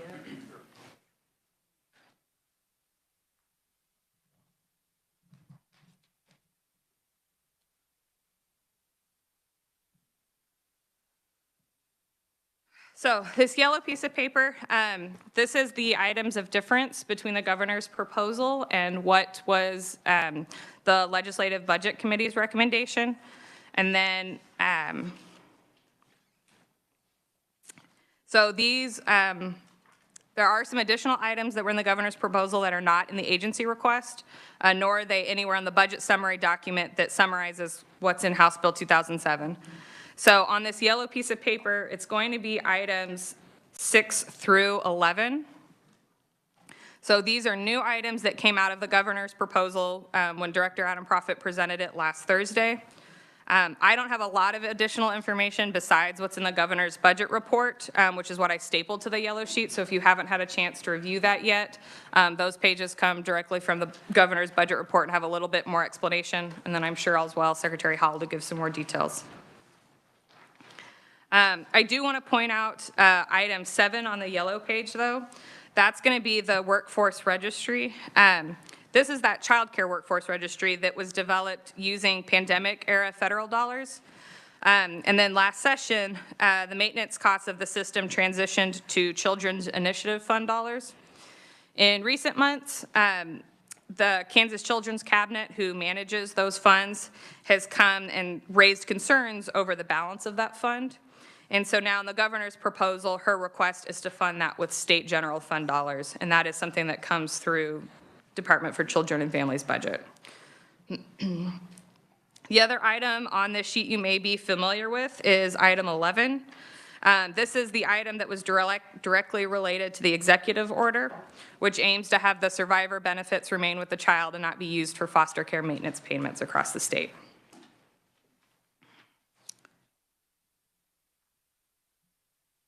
And before we do stand for questions on fiscal year 26, if you go back to the budget summary document when we're looking at figure 7 again, we've addressed items 1 through 12. And then items 13 is the amount the agency anticipates providing as direct assistance provided through that summer EBT program. Item 14 is showing an increase in anticipated federal child care and development fund expenditures. This is the fund that's used to provide quality grants and child care assistant payments to families. Item 15 is a catch-all, summing up some things that happened in some other areas a little bit smaller. And then item 16 refers back to the human services caseload process, where through consensus it was projected to spend about $14.1 million all funds, $8.1 million SGF dollars less than the approved amount for 25. And so that's taking that adjustment into account. And with that, I can stand for questions on 26. Easy as pie. Thank you, Amanda. Committee, any thoughts or questions on 2026? Representative Rivas. Amanda, could you clarify? So, yellow paper. So 6 through 11 were just new proposals that came from the governor. Okay, these are all governor's recommendations. Correct. Thanks. Committee, any other questions? Again, there's a lot to digest here, so you have a few days to spend some quality time on it. Okay, we have Secretary Howard here. Please help us understand. Welcome, Secretary Howard. Thank you, Madam Chair. Thank you, members of the committee. I know it's been a long day for you, a long week, right? I appreciate the opportunity to come and talk with you about the DCF budget. I think Amanda did a great job, so I'll try not to be too repetitive. Fortunately, we've already gone through some of this PowerPoint before when we did the overview, so I think that's really helpful. So I'm actually going to skip to page 10 of this document, where we just start out with the 2025 GBR budget summary for the current year. And I think somebody out here was going to do the clicking. Is that right? Yeah, okay. You know, as Amanda talked about, as you compare the 2024 and 2025 numbers, you know, in terms of spending, you see an increase there, but that increase really reflects the funding that was approved by the legislature last year. So as an agency, DCF, we're not asking for any supplementals in the current year. What we are asking, though, is the ability to retain more of the reappropriations that we had saved from fiscal year 24 going into fiscal year 25. And I'm going to really focus on that piece as I talk about the current year. And you've got a number of slides. I think I shared a few of these slides with you before where you can just get a sense of the scope and scale of our different programs. But in terms of, you know, what's different about 2025 from the approved budget really does go back to those reappropriations. So if I take you to page 16, you know, as Amanda talked about from our base budget, you know, we have the consensus caseload changes that are included also within the legislative budget. That was a $400,000 federal funds increase in TANF and just under a $3 million SGF increase in foster care. Again, no difference there between the legislative budget or the governor's recommendation. But if you go to page 17, you can see that difference between the legislative recommendation and the governor's recommendation, which is really the reappropriations. So $7 million was lapsed in reappropriations in the governor's budget for DCF out of about $30 million in reappropriations that we had requested. So the difference now is really $23 million in state general fund dollars that we would be requesting that you provide back to us. And again, reappropriations, you know, in many cases, that's about timing. It's about the kinds of projects that you're doing that just don't get finished in a given year. So we've given you some detail about that. I think Amanda gave you a list of every single item. I've kind of got it listed out a little bit in buckets for you on slide 18. And I want to spend a little bit of time here. And again, reappropriations also don't automatically increase base spending. So the largest category of the $23.8 million that we would be asking you to authorize us to spend in 2025, which were savings from 2024, relate to items to do with the timing of information technology projects. These funds are committed, and without these funds, these projects would be delayed. Many of you have heard us talk for many years about the Comprehensive Child Welfare Information System, which has been a multi-year project. You know, part of the appropriation has to do with part of the reappropriation has to do with funding for that system. There's also modernization in our child support system and a modernization project related to our VOC rehab system and our eligibility system. So about $15 million of that $23 million has to do with the timing of spending on IT projects. So again, that's just kind of normal rollover in terms of, you know, the timing at which projects are executed. The second bucket in the reappropriations has to do with keeping some current DCF programs fully functioning and funded. We took intentional efforts to execute some savings in our budget based on the costs of some contracts that had come due and some additional costs related to our foster care lawsuit settlement, for example. There's a number of different items here, but for example, you know, our virtual call center, we executed a new contract. It was going to have added costs. We saved funding last year, which meant that we didn't have to ask you for supplemental funding this year if we have the authority to spend that. You will see a request for an enhancement next year, but we really were able to put off having to ask for new money by executing some of those kinds of savings. Again, in most cases, that funding it's already being spent in this fiscal year. We are in, almost to February of the year. And again, these are funds that we budgeted. And again, in most cases to fund, added cost increases that otherwise we would have come back to you and said, can you give us new money? Instead, we executed our own savings. And then the last smallest category on page 19 is we did also through some savings, invest some money in a couple of small initiatives. For example, we've been working really hard as an agency to have individuals who have lived experience with our programs be able to join us in meetings or policy pieces. And so we put a little bit of funding in to cover, travel costs and subsistence costs for individuals who provide those kinds of insights on program projects. And then there was a small project with one of our case management providers, some things like that. Again, of the total 23.8 million, this is only 600,000. So the vast majority is either IT projects or, added costs in, contracts and other things where we executed those savings and as a result did not have to ask for a supplemental. So these things are being spent in the current year. If that reappropriated funding isn't required, we would have to make significant cuts, in services. We would have to, delay hiring of staff and things like that. And so, again, it's not new funding. This is not a supplemental request. This is authorizing us to spend some savings.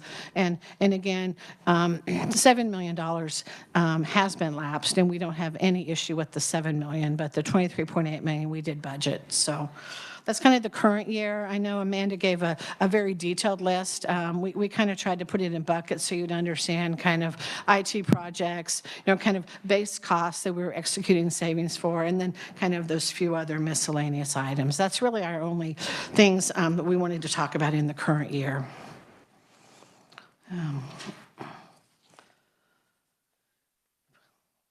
If I move on to fiscal year 26, again, on the next page, you see some of the same kinds of charts.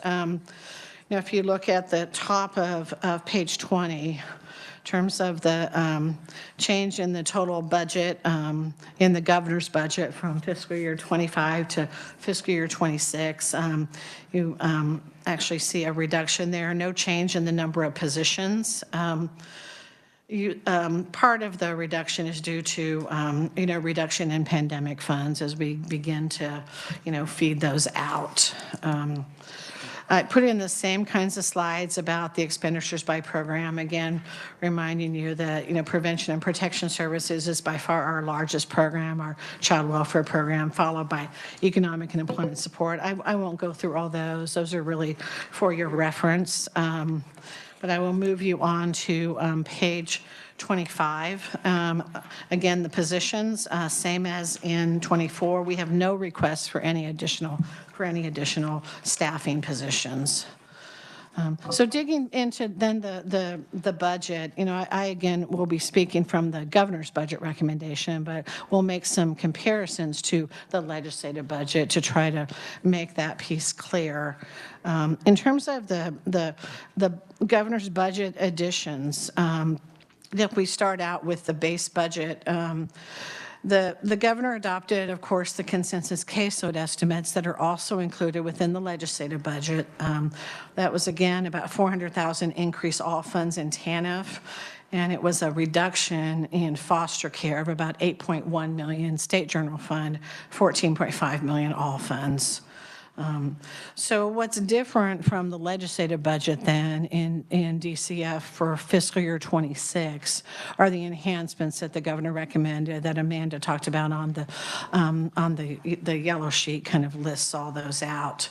But we'll talk about those. So it's a $19.1 million state general fund impact, and there's some fund shifts and things like that. So the all funds is actually less than that. So I want to spend a little bit of time on those enhancements, talk to you about why those are important to us, and ask you to respectfully consider those as you look at your as you make your budget recommendations. The first enhancement is for this, what's called the Summer EBT program. You know, during the pandemic, there was a temporary program that was put into place federally through one of the recovery bills that provided some food assistance for youth in the summertime. And then later, the federal government made that a permanent new program, so kind of a permanent addition to the SNAP program. So the Summer EBT program, what it does is provide food benefits during the summer when kids aren't receiving meals at school. Families at 185% of the poverty or below qualify for that.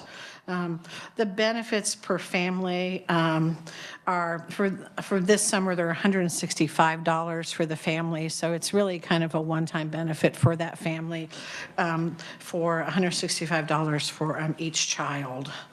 The benefits are 100% federally funded. I mean, there's no state dollars attached to the benefit side. We expect about $64 million in those benefits to be coming into Kansas, impacting about 266,000 children. So that's dollars then, you know, being spent to, you know, to buy food, you know, to access, you know, those sorts of services for youth and really address the issue of hunger and food insecurity. This program requires the administrative costs to be shared with the state. So while the federal government is paying that whole amount of assistance, that $64 million or so coming into Kansas, we have to have a 50% state match for the program. We covered some of that in the first year, but we're now requesting funding, since this is now a permanent program, for those costs. And so, I mean, it's about $925,000 state general fund.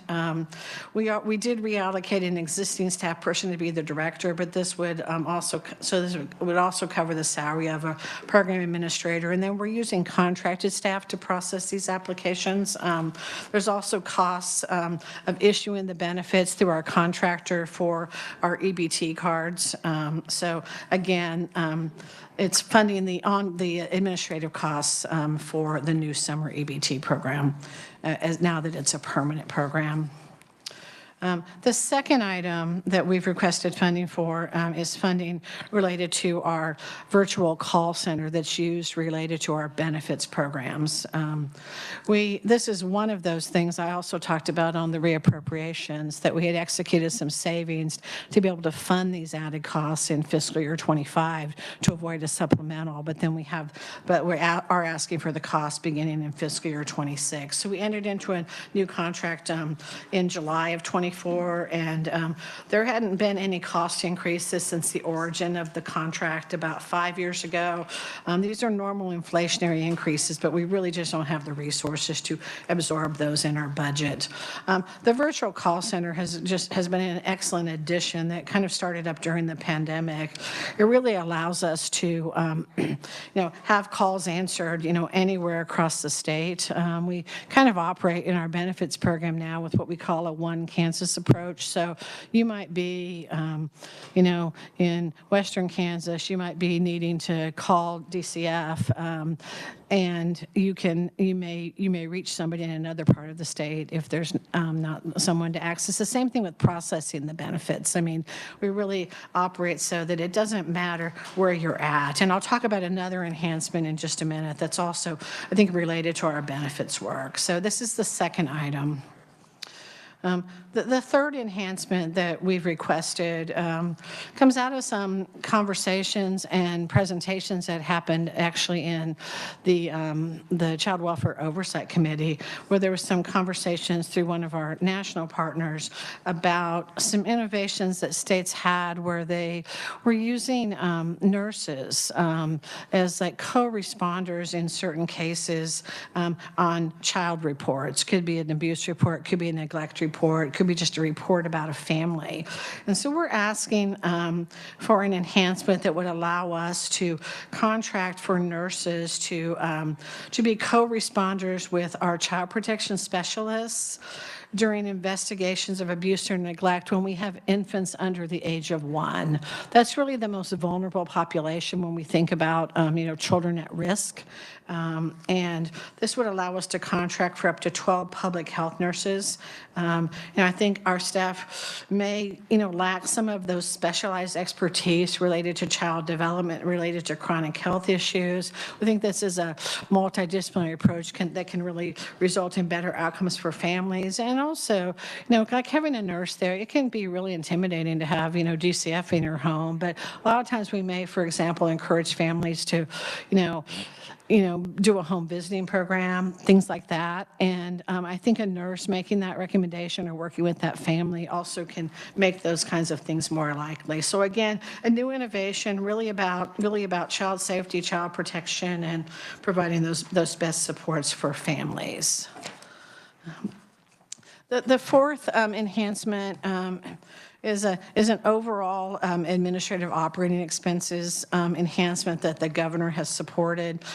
We have tended over the years, I'd say the last several years, we got a little bit of money last year, but other than that, we have tended to cover, those added administrative costs through raising our shrinkage rates or through reappropriations. We're simply not in a position to sort of execute higher shrinkage rates. If you, I know many of you probably hear from your constituents about some of the delays that we've had as an agency in benefits processing and not meeting the kind of standards that we have to do that. So we have asked for some added costs related to operating expense increases that reflect lease costs, ITS software approvals, things like that. And the governor did recommend $1 million increase there. All right, number 5, the fifth item. And I might say, when Amanda talked about, some of the things being added with the governor, there were some items that came up that were not maybe front and center when we submitted our initial budget in September, but by the time the governor made her recommendations, we had a few other things we wanted her to consider. And that's what a few of these items are that weren't in the original agency request. So number 5, behavioral health intervention teams for placement, stability, and foster care. As many of you know, the state is under, like many states, a class action lawsuit in our child welfare system. It's called the McIntyre lawsuit. It has a lot of pieces and parts to it, but one of the most significant parts has to do with how stable placements are for youth in our system. And while the vast majority of youth in our foster care system are in stable placement, we have a troubling cohort of youth that have been very challenging for our case management providers.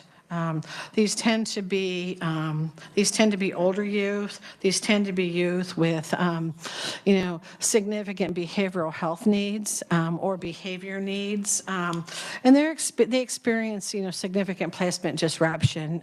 You might hear about night-to-night placements or, youth in an office, short-term placements. So this is an innovation that came about in some detailed conversations with our case management providers.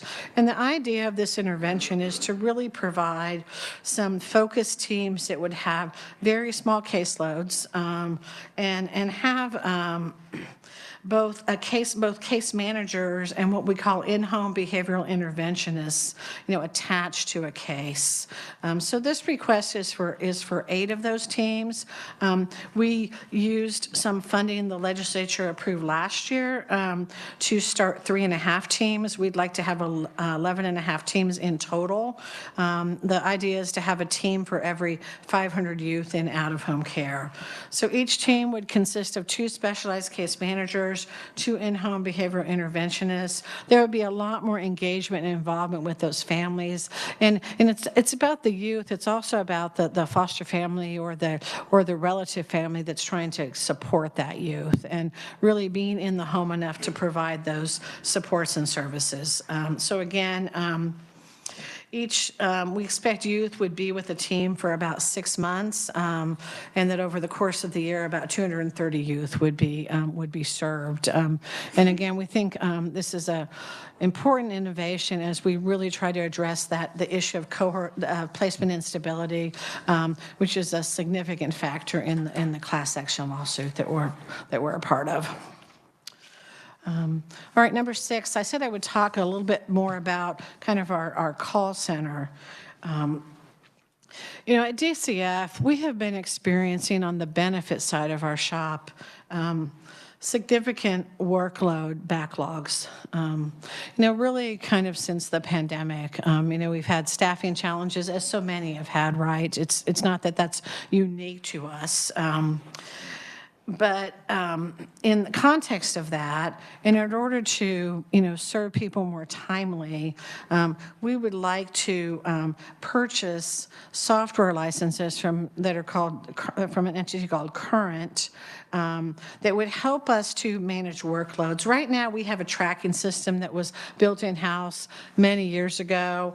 It's not very sophisticated. It doesn't update from our eligibility system, so everything's really manual. This software would allow you know, work really to be shifted, real-time information, what are caseloads, where might things be lagging, what type of benefit needs to be worked on today based on those workloads. And again, it's being used by KDHE on the Medicaid side. You know, recall when they had some of the many backlogs, they attribute a lot of the improvement to having this tool available to them. And so we're really impressed with what they were able to do with that. And so again, this is really about being able to get benefits on time to families, and also, of course, meet the federal criteria in terms of those benefit timelines. It's about $380,000 state general fund, $800,000 all funds. So. All right, then the next item relates to the executive order that Governor Kelly issued in early January. And this executive order would end the use of children's federal benefits to fund foster care.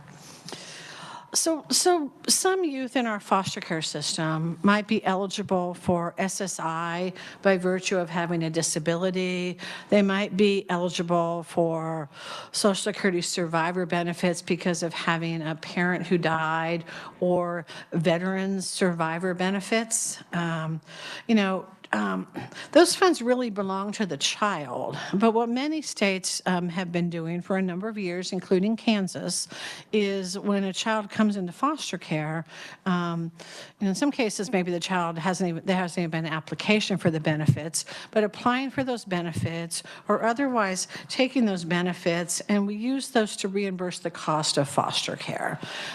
What the governor's executive order would do is have us conserve those children's federal benefits for their future. So when a child would leave our custody or age out of our system, you know, they have funds conserved for their future. You think about a kid aging out, you know, they have $15,000 or $16,000 in an account, what that might mean in terms of housing, what that mean in terms of school or transportation or the like. You know, and I might say, you know, one of the reasons why, you know, states kind of took the actions many years ago when it was really kind of about revenue maximization, revenue optimization, was at that point in time, and those of you who've done very much work around disabilities understand, you know, individuals with disabilities could only save $2,000 in assets without impacting their ability to access benefits.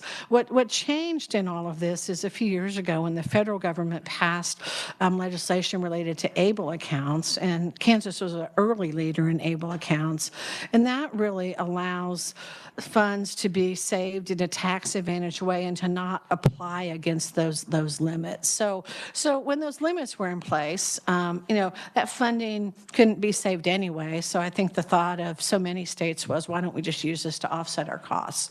But these funds really do belong to the youth. Under the executive order, we would be working to set up those accounts for those youth. It's probably about 12% of kids in our foster care system. And so again, this is the The added cost is about 8 million general fund because we have to offset we were using those funds basically to fund our program. As of last December, it's up to about 29 states and jurisdictions that have pursued actions to begin to protect the rights of the foster youth's federal benefits. And I always have to give a kudos on this to the state treasurer's office too. They've been great in working with us about, how those ABLE accounts can be set up for those youth with disabilities, and are a great partner in this regard. All right, the next item is a governor's enhancement that would end mandatory referrals to child support in child in need of care cases. Currently, parents of children in foster care are currently required to pay child support, and then we take those collections, and there's been federal guidance, I think, June of 2022, has really asked states to remove those mandatory child support referral requirements. What a number of studies have shown, and I referenced one from the University of Wisconsin, that those child support orders on those vulnerable families, when states are taking that to offset the cost of foster care, it has a real impact on the length of stay in care, and a real delay in reunification efforts. And they've been able to measure, as states have changed this, families reunifying more quickly, and more child support being paid because perhaps had absent parents more willing to pay that child support if it's actually going to the family and not going to the state to offset costs. So again, kind of similar. What this would do is we would modify in our petitions and child in need of care cases. It's kind of automatically a petition for child support now. It wouldn't be a mandatory referral. There could be cases where that still makes sense. But again, that's what this enhancement is about. And then similarly, a little bit of a theme here, the governor's budget would also recommend that we end the retention of child support collections in TANF. Families who receive TANF benefits as a condition of receiving those benefits currently waive their right to receive child support, and they assign all that to the state. And we actually use those supports that we get to help finance our child support services program. This would redirect the state share of the child support collections back to the family without impacting their eligibility for benefits. We have to give the federal part back to the federal government. And again, we believe strongly that supplementing the family's benefit with child support will help the household as they transition off of cash assistance. And again, as on the foster care side, non-custodial parents are more likely, and you can see this as states have made these changes, to make those child support payments when they know the support is going to their children. And I would just kind of remind, this committee in terms of TANF, we have a very small number of individuals on TANF. The amount of benefit to families is very low in terms of a monthly payment. Like $400 for a family of 3 is how much TANF is. It's a time-limited program. So again, as we think about trying to get to family security and stability, the ability to not grab that child support and use it to offset our costs can really help those families as they're really trying to work towards stability and work towards that self-sufficiency that we all believe in so much. All right, I am almost done, Mr. Chairman. The next one is a recommendation to reduce the family co-payments in child care assistance. And this is one of the governor's recommendations related to child care. There's a number of initiatives in the governor's budget, as well as the proposal to create the new consolidated Office of Child Care. What this policy change would do is to waive co-payments for those who receive child care subsidy from us in families who make up to 150% of the federal poverty level. Under federal law, you have to, for families participating in child care subsidy, there has to be a co-payment that can't be more than 3%. And we have kind of a phased copayment, but states, however, can waive those costs up to certain income levels. Right now, we waive that for families with incomes up to 100% of the federal poverty level. This would end co-payments for families up to 150% of the federal poverty level. It's about $755,000 that those families between 100 and 150% of poverty are paying towards their child care copay. They would no longer pay under this governor's proposal. The last item, I put it last because it's really just a funding shift, and Amanda referenced this. And last year you funded, you had some funding in our budget related to the workforce registry. The registry itself was really developed, during the pandemic, using some available dollars from some of the child care pandemic funding that came in. This is a registry that's used for child care providers. You can track education progress. It really facilitates kind of the improvement of supply, the quality of services, and assists in the assessment and provision of workforce professional and development. And this was really a collaboration with the Children's Cabinet and also KDHE. So there's an ongoing maintenance cost of about $1.1 million. Last year, the legislature used Children's Initiatives Fund to pay for that. The Children's Cabinet, when they made their recommendations this fall, there were some other things the legislature had added from CIF last year, so they didn't feel like there was enough Children's Initiatives Fund to sustain this from those CIF dollars. So the governor has switched this to SGF. So this is a funding shift in the DCF budget. So we would have 1.1 million less CIF, 1.1 million more SGF in our budget. So, it's an enhancement in the sense that you would have to add SGF dollars to our budget. But we would also lose the same amount of CIF. So those are the items. As you can see, we also just have a comparison page as well to the budget bill. But as I said, in fiscal year 26, it's the same except for those enhancement requests we've talked about. So again, obviously, the committee will consider whether or not to include any of those. So again, as I conclude, I just wanted to let you know what else is in the packet. We probably don't have time to go through these today, but we do have slides about the performance-based budget. So you can see on the next few pages the various outcomes and performance indicators for our programs. I think it's always important to show that, and we are a state with performance-based budgeting. So you see that. We've also just included some caseload summaries, again, just to get the scope and scale of the different programs, and then some graphs, starting on page 46, where you can kind of visually see, going all the way back to fiscal year 05, how the different programs have changed. You can see the reduction in foster care in the last 5 or 6 years in terms of the number of people. You can see the dramatic reduction in TANF on slide 47, primarily since the HOPE Act has passed in terms of that cash assistance. You can see some of the recent increases in our child care caseload based on the efforts, the added funding during the pandemic, but also the state efforts to really put an investment and focus on making child care more accessible.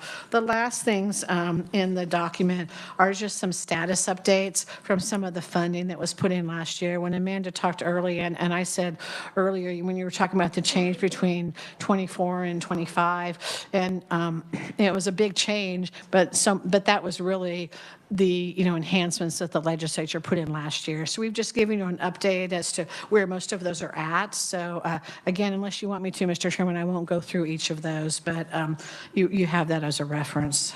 So. Good. Secretary Howard, thank you very much for the very thorough and detailed explanation. Kind of dovetails nicely with what Amanda had presented. Committee, Secretary Howard is here. Any questions for her? Representative Wolcott? Thank you, Mr. Chair. You were talking about the reappropriations, roughly of $30 million there. How much of that's already been committed?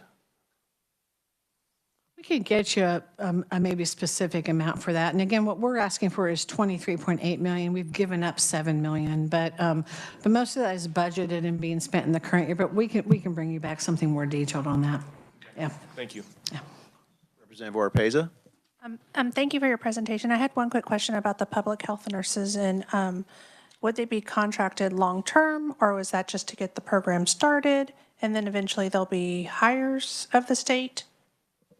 You know, as we were thinking about this, we actually would prefer those to be individuals who are like in the community. So when we say contracted, you know, perhaps we'd have a contract with a local health department or another entity that has nurses. So that could mean that they might hire someone else, but I would view them as being contracted. I don't necessarily want to add new people to my staff, and I don't necessarily also want them to be identified as, you know, like DCF employees. There's something about kind of DCF going into your home. I think that adds value as well to have them being viewed as kind of part of the community that people live in. So, yeah. I just wanted to make sure, when you say contracted, I just wanted to make sure, like, so not agency, nothing necessarily along those lines. Absolutely. Yes, Okay. As person, Thank I you. should never have used that word. It is not contracts. It is not contract agency staff. Okay. This would be, you know, working with, you know, local partners or things like that in order to contract for those services. Thank you for that clarification. Representative Ballard? Thank you, Mr. Chairman. You talked about the TANF, for those people that know, it's temporary assistance to needy families. Yes. And so you have a very low number there. Would you just explain again something that I wasn't quite sure of? That before, so a family through received 400, but previously you would have to waive any child support payments? Is that what I heard you say? Yeah, so on that TANF enhancement, you know, so what would happen, I mean, what happens today, you know, when people apply for TANF, what they essentially have to do is they have to waive their right to child support and assign it to the state. So they're getting TANF benefits, and their child support is then assigned to the state. So we collect that. We collect that, and we send the kind of the federal share back to the federal government, and we keep the state share of that. It's actually used to finance some of our child support services program. And so what this proposal would do is say, you know, for these families, let's have what we call, what states are kind of calling a family first model, where where that child support stays with the family. And there's lots of different ways to do it. This proposal would have it stay with the family and not offset the cost of benefits, and partly because our benefit levels are very low in Kansas. And so again, as you think about family stability, as you think about families on assistance only for 2 years anyway, in terms of the time limit that we have in Kansas at a maximum, then this just provides a little bit more resource. And again, as studies would show, a greater likelihood that that child support is paid by an absent parent when they know it's going to the family and not to the state. Mr. Chair, I appreciate that. I don't.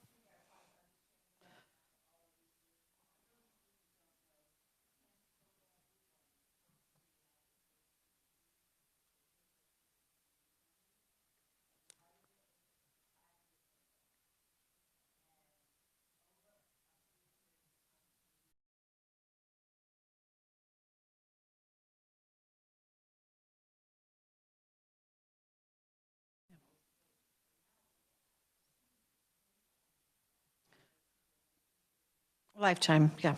Yeah.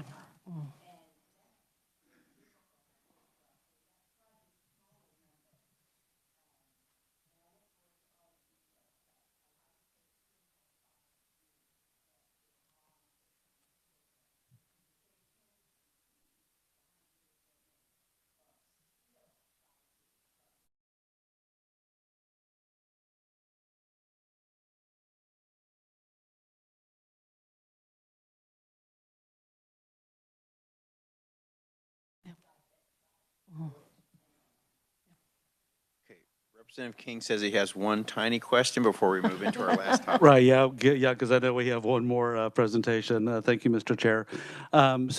We spent a lot of time talking about $25 million-ish type projects on a $1 billion budget, and I'm not going to be comfortable cramming this one through like we did maybe some of the ones prior to this. So I would like some operational expense items, and I'd be more than glad to meet with the agency or a working group, offline, not taking committee time for that. But I'm going to need a better understanding of that. Thank you, Mr. Chair.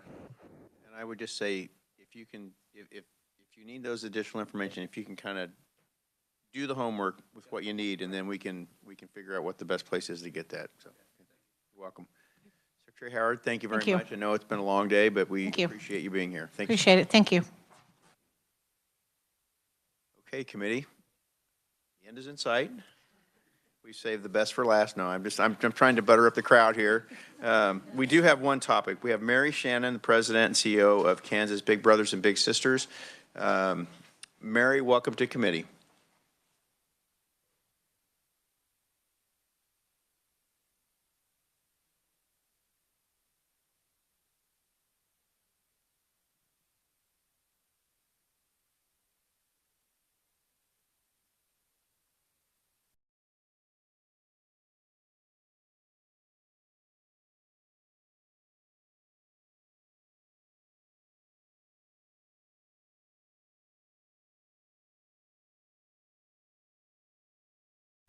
My son on? Yeah, great.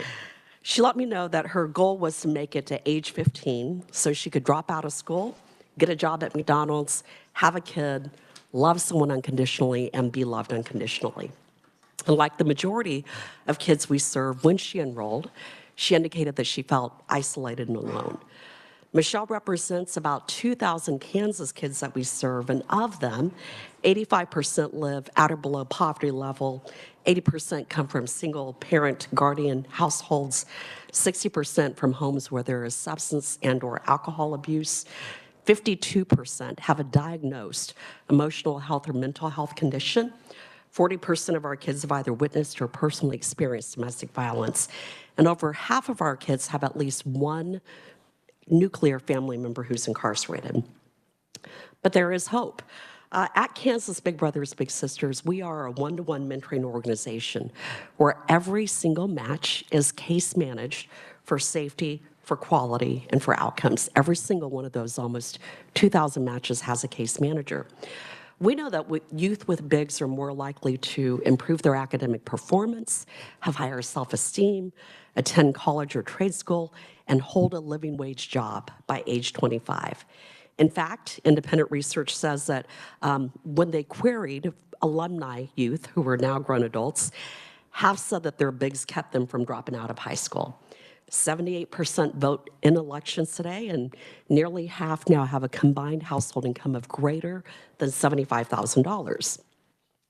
So Michelle and I celebrated our 2-year anniversary 4 years ago, and her case manager at the time asked her the biggest change she's seen in her life. And she just said, I like myself now. December 17th, 2024, Michelle just turned 18. She is making all A's and B's. She's set to graduate in the spring. Having a kid is the furthest thing from her mind. She's talking education, she's talking a career, and about this great big world that she wants to see. She has hopes and she has dreams. So I want to share just a couple of statistics with you. First of all, why is this program important? Well, although Kansas ranks as the 37th least populated state in our nation, we actually have the 10th highest suicide rate of youth ages 15 to 24. Secondly, in the last decade, the hospitalization of youth ages 6 to 12 has tripled. It's tripled. Our youth are struggling, and they need hope. And we need our youth because they are our next generation of Kansas employees, neighbors, family members, and citizens. And although we are grateful that Kansas Big Brothers Big Sisters is actually the third largest Big Brothers Big Sisters in the nation in one-to-one mentoring among 233 affiliates, sadly, we still have almost 1,000 Kansas kids on our waiting list. waiting for their one-on-one mentor. Now, there are only two primary resources we need to serve more of our Kansas youth: more adult volunteers and then more funding, which is why we're petitioning you today. Truly, case management is our greatest organizational cost. This organization is important to me, to the youth we serve, to Michelle. Michelle's important to me because, like Michelle, I was almost 13 years old, 53 pounds, and in foster care in what was then SRS, now DCF, in Kansas, when a couple began mentoring me. A few times a month, they took me out for a burger. They literally gave me a seat at their table. And because of their investment of time in me, they actually introduced me to a couple beyond foster care who would eventually adopt me and help me obtain my U.S. citizenship when I was 15. Growing up as a young kid in Kansas, every single day I heard, "You're ugly, you're stupid, no one will love you, you were born nothing." And yet, because of my mentors, my couple's mentor who invested time in me, I'm here today petitioning you to let you know that this program absolutely makes a difference. They then set me on a trajectory to break cycles of poverty, hunger, and abuse. Now, my kids, my adult kids, they are 27 and 28 today. They are adults who are contributing members of society. That cycle was broken because of mentors, because of this program. So, I'm humbly asking you today for you to consider $500,000 to help us do two things. One, to continue to serve our current youth, those 2,000, as research proves and common sense dictates that the longer the matches exist, the greater the outcomes. And two, to help us address removing some of those 1,000 youth from our waiting list. So on behalf of all the Michelles, on behalf of me, 2,000 other youth, all of their mentors, who last year, by the way, committed over 200,000 volunteer hours. These are your fellow Kansans. Thank you for your time. Mayor, would you like to stand for any questions if there are any? Yeah. You really are trying to cut it. I was ready to go. Okay, yeah. Questions? Committee, any questions or comments? Angela, or pardon me, Representative Thank you, Mr. Chair. No, that's okay. I love your story. It's so powerful. I got to meet with you a little bit, obviously, but it truly is an amazing program. And just hearing your story, it's just amazing. So I just want to thank you for sharing that, because I always feel like that's very powerful when you hear from someone who's not only a product, but now someone who's giving back as well. So thank you for that. Thank you. Okay, Representative Ballard and then Representative Orpeza. Thank you. I just want to comment. You said you would make it brief because you know we were all tired or you have to do something. You sat in that audience and you listened to us work multiple budgets. And I remember you visiting in my office as well. Your dedication came through loud and clear in your presentation about the things that you value in life. And you could not have done this without the dedication and the help of so many other people. Yeah. And you're continuing that cycle.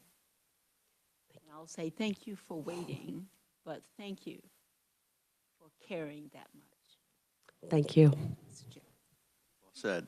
Representative Orpeza. Thank you. Appreciate your time and effort here and sitting with us, as Representative Ballard has said. Would your organization be willing to do any type of match if anything should come from the committee? So that's an interesting question. You know, we have 68 staff because we're a statewide organization. We have 68 staff throughout the state. And I can tell you that for fiscal year 2025, we have a budget of $6 million. And I can tell you also that only 11% of our funding comes from any kind of governmental sources. What that means is that 89% of the rest of that funding is all fundraising. Like we have to hustle. We're out soliciting private dollars and corporate gifts and special events. I mean, we work hard. Honestly, we also don't have a single designated one person who's a fundraiser in our entire organization. it's all hands on deck, right? So I guess my answer is yes. If we were able to secure $500,000, we're going to be able to close that budget. And I will do that to a tune of 11-fold, because that is what we would have to fundraise. Does that make sense? I just want to be very transparent and honest. Thank you. Yes. Okay, committee, any other questions? Okay, Mary, thank you very much for being here today. Committee, that concludes our business for today. I know tomorrow's Friday. I know we have another meeting scheduled. If we are on the schedule for the following Friday, we're looking at moving that to 1:30 in the afternoon. There just wasn't enough time in the day to do that tomorrow, and it conflicts with some other meetings I already have. So thank the revisor's office, everybody else. Thank you for, in the audience attending. Representative Reese, did you have something? Do we have recommendations for tomorrow? Tomorrow is I haven't looked at them. public testimony for DCF. Okay, so no recommendations tomorrow? Not Okay. tomorrow. Thank you. All right. Thank you, everybody. We'll see you tomorrow.